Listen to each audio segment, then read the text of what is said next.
Yang kedua, bila orang tua menjodohkan, memilihkan, sedangkan anak tidak punya pilihan, sedangkan yang dijodohkan oleh orang tuanya itu sekufu itu sepadan, maka anak wajib nurut sama orang tuanya. Saya bacakan takbir di dalam kitab I'anatut Thalibin. Walau ayyanat mujbaratun kufuan wa aradal abu awil jaddu al mujbiru kufuan ghairahu falahu dzalika wa in kana muayyinuha yabdhulu aktsara min mahril mithli fil asal li annahu akmalu nadhran minha wa thani yalmizuhu ijabatuha i'fafan laha wa ikhtarahu as-subki wa ghairuhu qala al-adra'i wa yadhharu al-jazmu bihi in zada muayyanuha binahwi husnin aw malin amma ghairul mujbarah fayata'ayyanu muayyinuha qat'an litawaqqufi nikahiha ala idniha. Jadi kalau memang seorang wanita sudah punya pilihan, segeralah berkomunikasi dengan walinya.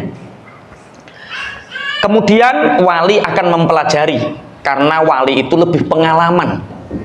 Jangan sampai anak ini nasibnya seperti bude buliknya yang tidak nurut sama orang tuanya, akhirnya terjerumus dalam kehidupan yang pedih. Nek cek nom-nom muni ngene, alah pedih gak popo, sing penting bersama yang dicintainya.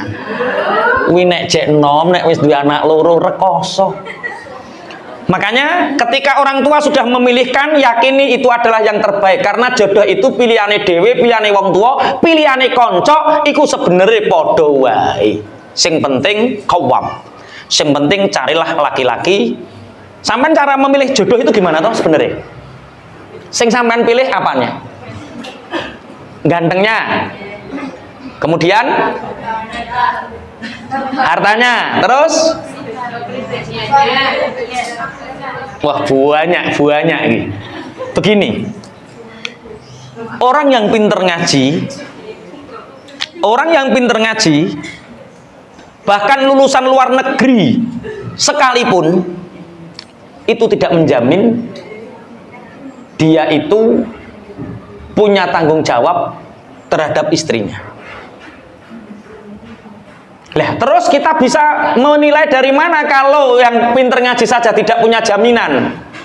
Soalnya ada ustadz itu loh dinikah sama ustadz ini, padahal pinter ngaji kok istrinya sengsara ya. Watak karo watuk iku beda. Nek watuk di komik mari, nek watak itu kudu terus menerus tabiat.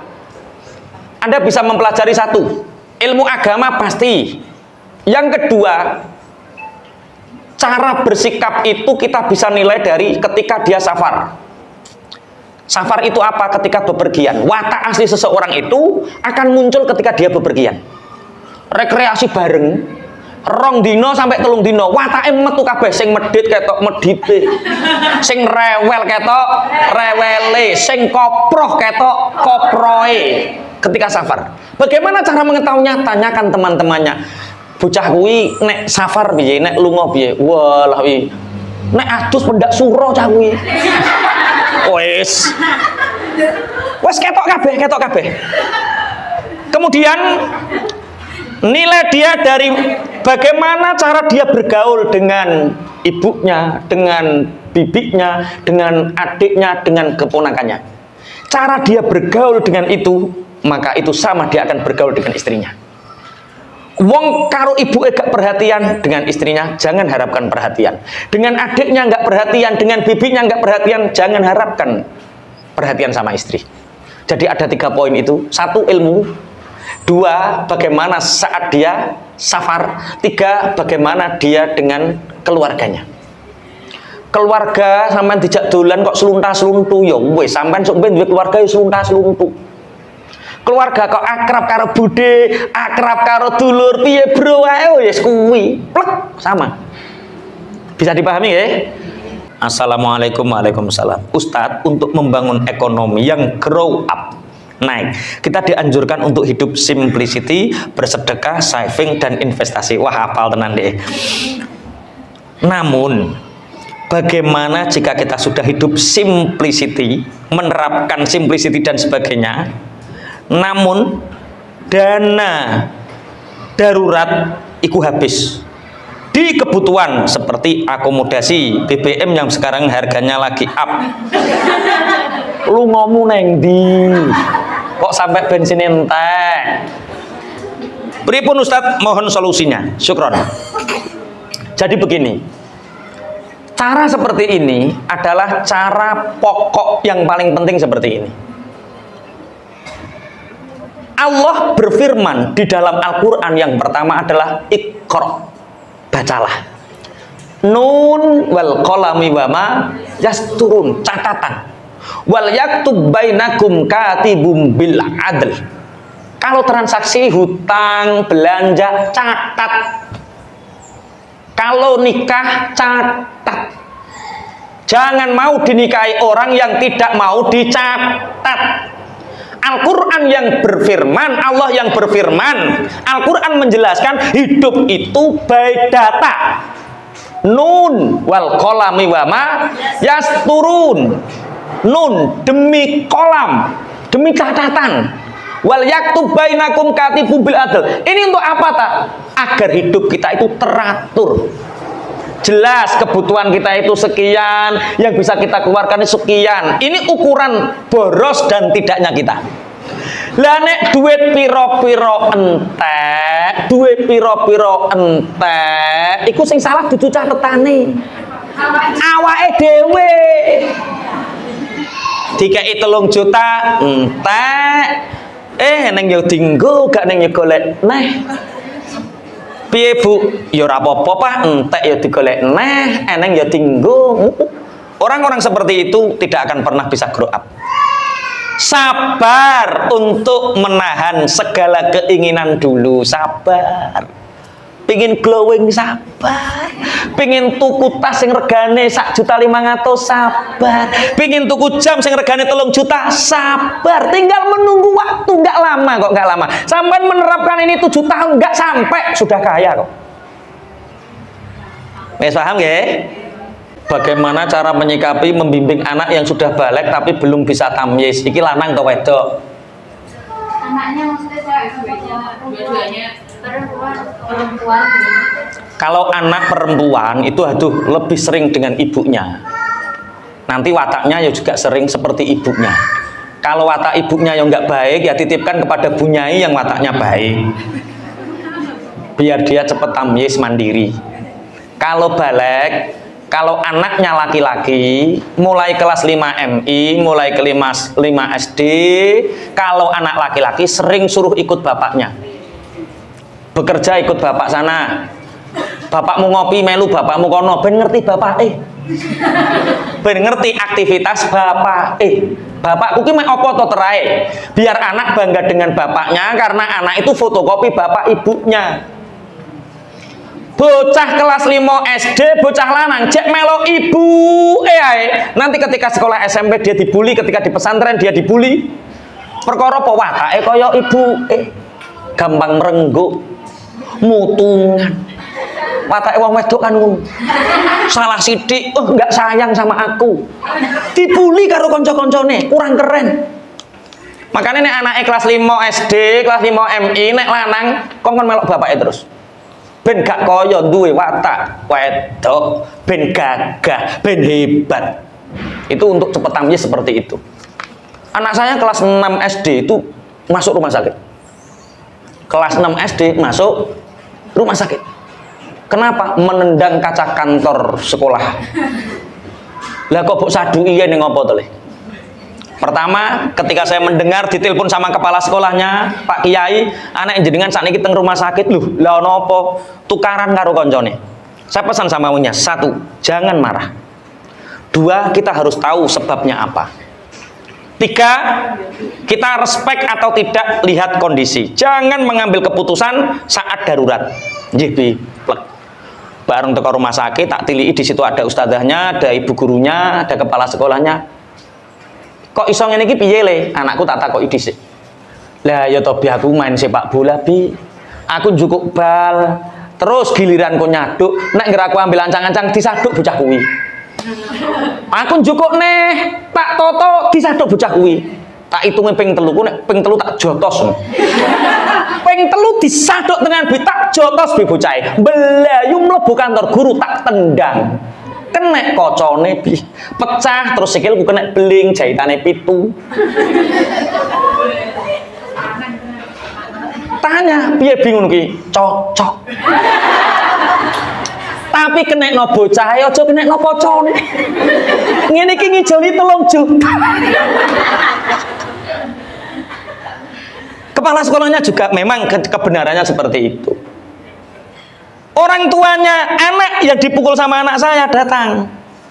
Pak niki pripun masalah? Loh, itu bukan urusan saya, itu urusan anak saya. Diskusi sama anak saya, ini bukan urusan saya. Ini tanggung jawab. Tanya apa masalahnya anak saya mukul? Monggo. Piye lek sampean kok lha anake sampean ngene. Nah, itu cara mendidik anak seperti itu. Jangan ambil hakim ketika kita marah, lihat kondisi. Saiki jahitane 7 biasa. Bocah lanang dibedok wong kok meneng bae ku lanang ta wedok kowe. Harus seperti itu. Lah, ketika anak selalu ikut ibunya, apa yang terjadi? Dibully. Oke ya? Wes. Assalamualaikum warahmatullahi wabarakatuh. Ngapunten Pak Ustadz. Mau bertanya, seumpama kita punya 2 tanggung jawab di sekolah dengan keluarga. Pada hari aktif mengajar kita ada acara keluarga. Ada keluarga sepupu yang mengadakan resepsi walimatul ursi. Ini kemarin ya ini ya. Orang-orang kaya kena resesi, rakyat suka reses, kita seneng resepsi. Sedangkan kita juga punya tanggung jawab untuk mengajar. Pertanyaannya, apakah kita tetap harus pergi mengajar, menghadiri acara keluarga tersebut? Lah ini kok takokno aku to yuyu. Karena ada yang mengatakan bahwa walaupun kita tidak hadir, acara resepsi pun tidak akan terlaksana. Terima kasih, tetap terlaksana. Jadi ini sebenarnya masalah teknis. Saya, Ibu, Mbak, saya sampai hari ini diundang resepsi tetangga, diundang bancaan tetangga. Sampai hari ini pun jarang siap dan jarang bisa. Satu, kalau ada tetangga yang punya resepsi, apalagi ada artis Mbak Tun itu loh, paham Mbak Tun? Elektron loh. Mbak Tun. Itu Masya Allah, kalau ada artis Mbak Tun itu ya saya nggak hadir. Tapi saya hadir sebelum sound dipasang. Saya memberi apresiasi, mendoakan, sound dipasang. Nek ngamplop ya rodok luwung. Dadi kutuk ketok akeh. Tangga umpama aku gak teko ridho.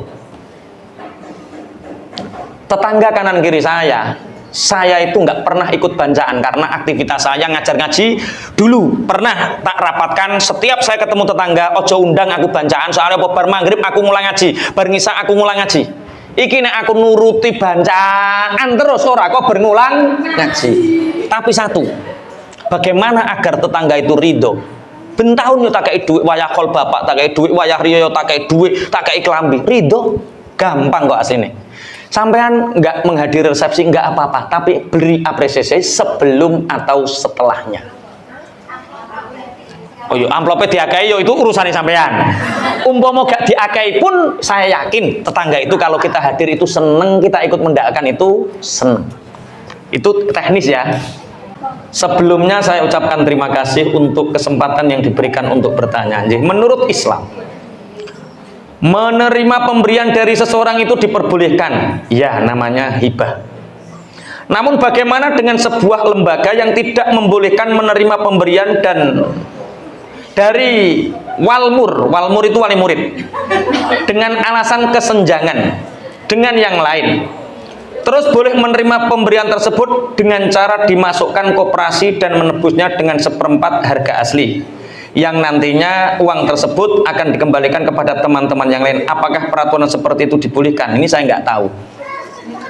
Saya itu ngertinya pendidikan salaf. Kalau di pendidikan salaf itu dulu orang-orang jadi begini. 2 orang yang menjadi penyebab kita kemarin sudah tak jelaskan. kita lahir itu dari orang tua, orang yang berbakti kepada orang tua, dia dibuat enak urepe. Sing nomor loro lahir dari dengan ilmu itu dari Allah, tapi lewat lantaran guru. Makanya banyak orang, terutama wali santri, ketika anaknya di pesantren itu sering ngasih kiainya. Itu dulu sering memberi hadiah kepada orang alim agar anak kita menjadi alim. Adapun dengan sistem pendidikan yang hari ini seperti ini, hadiah dan pangapunten itu juga pernah saya rasakan dulu ketika saya kecil, ketika SD. Pokoknya sing ringing siji anake wong sing sugih, perkara sing anake wong melarat ra tau ngekeki apa. Nah, itu tapi dalam kaidah fikih ridho bisyai' ridho bima yatawalladu minhu. Kaidah fikih mengatakan kalau kita ridho masuk dalam sebuah lembaga, maka kita harus ridho dengan segala konsekuensinya. Itu kaidah fikih. Ridho bisyai', ridho bima yatawalladu minhu. Rokok itu makruh. Di pondok saya haramkan. Berarti kalau masuk pondok saya, ya jangan ambil hukum makruh, tapi hukumnya haram karena ridho bisyai', ridho bima yatawalladu minhu.